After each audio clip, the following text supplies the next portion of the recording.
Let's go, everyone. Today, super excited to be unboxing this Apple USB-C power adapter. This is 20 watts. That's what the packaging looks like. Nothing on that side.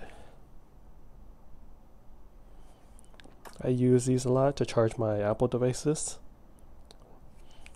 Here's what the back looks like. Simple instructions. Here we go. Let's get into it. Got the nice minimal paper inside.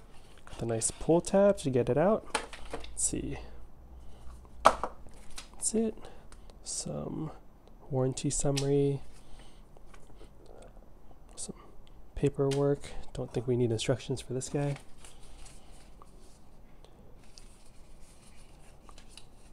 Let's pop it out.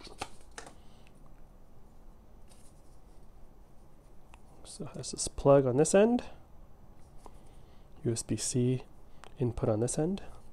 It's wrapped with this little plastic. Let's get it out. Wow.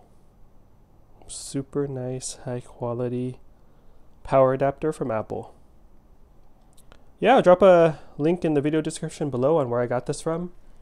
Please let me know in the comment section below what you guys think about this power adapter. Hope you're all doing well. Catch you all for the next unboxing video. Later.